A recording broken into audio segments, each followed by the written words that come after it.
Imagine checking into a luxury mountain resort, only to realize the man who built it over a century ago is still watching you from the shadows of the billiards room. Freelan Oscar. Stanley didn't just build a hotel. He created a permanent residence for the dead. Welcome back to Nova After Dark. Tonight we're ascending into the thin air of the Colorado Rockies to uncover the legacy of a man who cheated death only to become its most famous host. You're standing in the halls of the Stanley Hotel, and you are definitely not alone.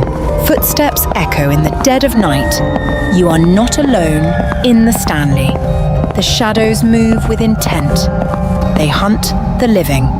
F.O. Stanley built this fortress against the mountains. He came to Colorado to die. Tuberculosis was eating his lungs alive, but the thin, cold air of Estes Park had other plans. He didn't just survive, he thrived. He built an empire from the granite up. He forged a palace of luxury in the wild. But he didn't build it for you. He built it for himself and his spectral guests. The halls are narrow. The air is heavy with history and sorrow. You can smell the stale pipe tobacco of a dead millionaire. He watches from the velvet curtains. His eyes are cold glass. He is the phantom host. He never checked out. His spirit is chained to the foundation. You feel his icy touch on your shoulder. Don't look back. He expects your compliance. He demands your fear. The hotel is a living organism. It breathes when you stop. It moves when you blink. History is bleeding through the wallpaper. Every floorboard groan is a warning. Stay awake. The night has teeth. And Stanley is waiting to consume your soul. You are merely the next guest in his eternal theatre of the damned. Room 217 is a slaughterhouse of nerves. Guests report furniture moving on its own. Locks click in the dead of night. A maid, Elizabeth Wilson, died here years ago. Her ghost remains trapped in the porcelain fixtures. She cleans, she rearranges, she punishes the living for existing in her space. The air in 217 is always freezing. Even in summer, your breath turns to mist. You hear the phantom sound of a vacuum cleaner. It never stops. The carpet fibers feel like dead skin under your boots. This is the heart of the haunting. The room demands total silence. If you make a sound, it gets louder. If you pray, it gets closer. The walls are thin enough to let the dead inside. You will hear her sobbing at 3 a.m. It is a wet, desperate sound. The energy here is radioactive. It burns the senses. You can feel eyes burning into your neck from the vanity mirror. Don't look. The reflection is not yours. The reflection is a warning from the grave. This room isn't just a space. It is a mouth. It is ready to chew you up. You wanted a vacation. You got a nightmare. Leave while you still have a heartbeat. Room 217 never forgives an intruder. F.O. Stanley was a brilliant, tortured mind. Before the hotel, there was the steam. He was a mechanical god. He built the Stanley steamer. It was faster than death. It was louder than sin. He treated his patents like holy relics, but the price of genius is misery. His health was a cage. He gambled his life on the mountains. Every innovation had a dark cost. He pushed his machines to the brink of explosion. He built his cars to conquer the frontier. The roads were nothing but dirt and jagged rocks. He drove his steam cars like a man possessed by demons. He ignored the risks. He ignored the carnage. He believed he was invincible, but the machines leaked steam like boiling blood. The garage was his sanctuary and his torture chamber. He stood over his creations with grease-stained fingers and dead eyes. The steam hiss sounds like a human scream. He built the empire, but he lost his peace. The ghost of his ambition still rattles the pipes in the basement. He is still working. He is still tinkering with the fabric of reality. He never finished his final project. He is looking for a way out. He is looking for a new body to possess. Your mechanical heart is ticking. He wants it. Steam was the blood of the early 20th century. High pressure, High stakes, the Stanley steamer wasn't just a car. It was a revolution on wheels. It conquered the steep inclines of Estes Park. It roared past the horses and the simpletons. It signaled the death of the old world. But steam is dangerous. It scolds. It burns. It kills in silence. The hotel was built with the same intensity as the cars. Every beam was reinforced with iron. Every brick was laid with precision. Stanley didn't build a lodge. He built a machine. He engineered a vertical city in the wilderness. The structure groans under the weight of his legacy. The pipes are iron veins. The heat is his breath. You are trapped in his giant engine.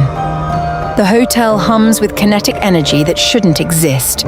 You hear the phantom roar of a steam engine in the sub-basement. It is getting closer. The pressure is building. The walls are vibrating with the force of 1,000 dead souls. He paved the way for his own madness. Steel, brass, and steam. A recipe for a haunting that never expires. You are fuel for his machine now. You are part of the process. The boiler is roaring. The fire is lit. You are being burned alive in the cold. The Grand Hotel is a monument to ego. It stands as a white beacon against the black peaks. It looms. It dominates the landscape. When it opened in 1910, the elite flocked here to worship at the altar of Stanley. They wore their finest silks. They drank their best wine. They didn't see the trap. They didn't see the construction photos hidden in the archives. They didn't see how the blueprints twisted and turned into a labyrinth. The hotel was designed to disorient. It was designed to keep you inside forever. The architecture is a predator. The stairs lead to nowhere. The hallways stretch into infinity when you run. The Grand Hotel is not a sanctuary. It is a trap. The foundation is made of broken dreams and fresh graves. You can feel the weight of the mountain pushing down on the roof. It wants to crush the living. It wants to reclaim the space. Every chandelier is a crystal eye watching your movements. Every velvet chair is a waiting tomb.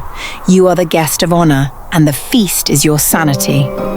The grand lobby is a canyon of echoes. Once you enter the doors, the exit vanishes. You are part of the inventory now. You are the hotel's favorite ghost story. Listen to the keys. They move on their own. Flora Stanley sits in the music room. She is gone, yet the melody persists. Cold air swallows the room. Every note is a warning. You feel a presence behind you. It is freezing. Her fingers dance on ivory. You are not alone. The music stops. You turn. Nothing but empty chairs. Then a sharp, deafening chord strikes. It rattles your soul. Flora loved her piano. She played to fill this grand space. It was the heart of the Stanley. She welcomed the elite here. She made them feel at home. But she never left. She lingers near the stage. Her spirit remains bound to the rhythm. The piano keys depress without weight. Strings vibrate in the dead of night. It is a haunting symphony for the damned. You watch the keys sink. Fear grips your throat. No one is there. Only the echo of a forgotten life. The music swells into a scream. The vibration travels through the floorboards. You try to run. The heavy doors are locked. The melody turns discordant. It is a trap. Stay away from the music. The silence is far worse. It is the sound of a ghost watching you breathe. He is watching. F.O. Stanley never clocked out. His domain remains under his iron grip. Shadows shift in the lobby. That tall, musty silhouette is him. He checks his watch. The empire is still his. He paces the halls of his creation. He knows every hidden corner. He hears your heartbeat. The mountains loom outside. They keep his secrets. He built this monolith against the peaks. He brought steam to the wilderness. He conquered the Rocky Mountains. But death was the one thing he could not engineer. Now he is the eternal host. He greets the guests of the abyss. Some say he is angry. Some say he is merely overseeing his legacy. Either way, you are his guest. He doesn't like intruders. He looms at the end of the corridor. A spectre of Victorian industry, a man of brass and bone. He walks through solid walls. His footsteps are heavy, rhythmic thuds. Don't look him in the eye. He might never let you check out. The Stanley is his tomb, and you are trespassing on sacred ground. The fog rolls in to seal the doors. There is no escape. Only his watchful, dead eyes. Welcome to the hotel. Stay forever. Do you believe F.O., Stanley and Flora are still tending to their guests? Or is the thin mountain air playing tricks on our minds? Would you spend a night in room 2 and 17, knowing what happened there in 1911? Tell us your theories in the comments. Hit that subscribe button for more midnight deep dives. And remember, some checkouts are never truly final. This is Nova After Dark.